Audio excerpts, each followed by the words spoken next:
Now the stomach. Stomach is the widest part of the digestive tract. Digestive tract starts from the mouth and ends in the anus.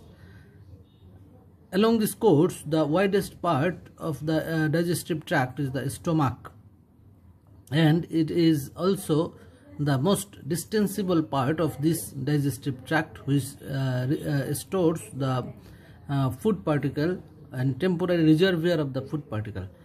And stomach is situated in this part of the abdomen. It is the left side and the upper part of this abdomen. For the descriptive purpose, we divide the abdomen into 9 regions. Here is the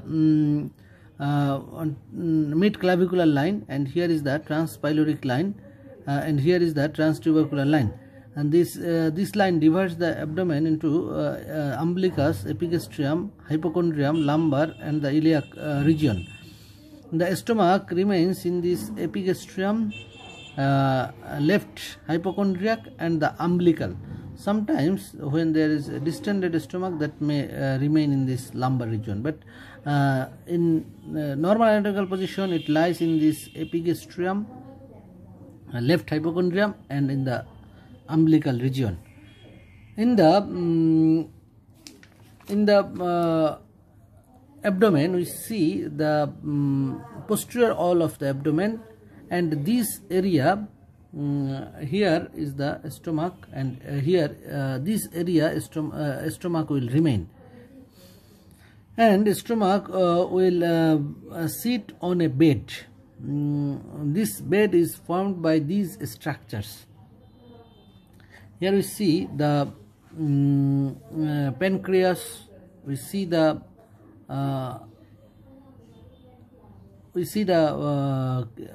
kidney, we see the suprarenal gland, and here is the transverse mesocolon. Here is the diaphragm.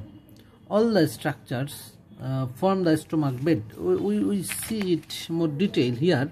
Here we see the stomach bed. Here is the spleen, here is the left kidney, above this left kidney there is the left suprarenal gland, here is the pancreas, and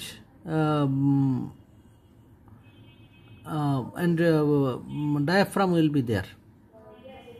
It is the cross section. It is the cross section of the abdomen, and we see here is the stomach.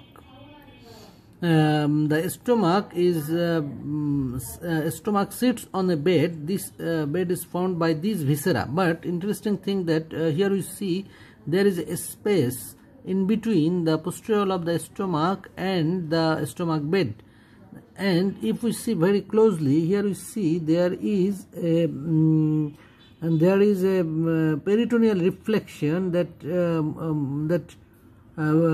comes forward, and finally it again fold on it, and it returns back to this area. And here is on peritoneal fold, here is another peritoneal fold.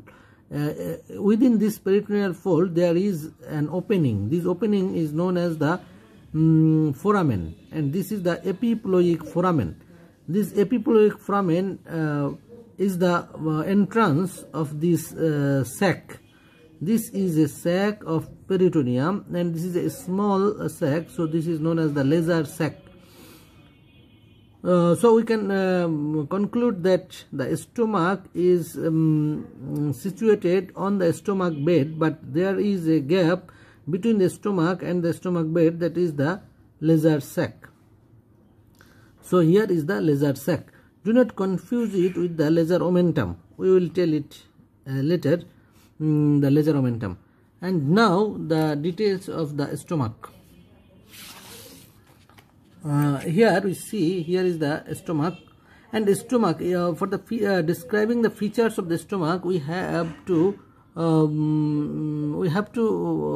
memorize one thing, that stomach has two parts. All of the features of stomach has 2, the number 2. Here we can see the stomach has 2 orifices. Here is one orifice, there is another orifice. This orifice is known as the cardiac orifice, this orifice is known as the pyloric orifice. There is two curvatures. Here is the lesser curvature, and here is the greater curvature. It has two parts. It is divided by angular nos or insula angularis. This is the pyloric part and this is the cardiac part. This cardiac part has also two parts. This is the fundus and this is the body. And the pyloric part has also two parts. This is the pyloric canal and this is the pyloric antrum. And has two surfaces. This is the anterior surface and the posterior surface. Here you see the posterior surface. Here is the posterior surface. The stomach is connected with omentum. This is the greater omentum and this is the lesser omentum. The lesser sac is behind this lesser omentum. And this is the external features of the stomach.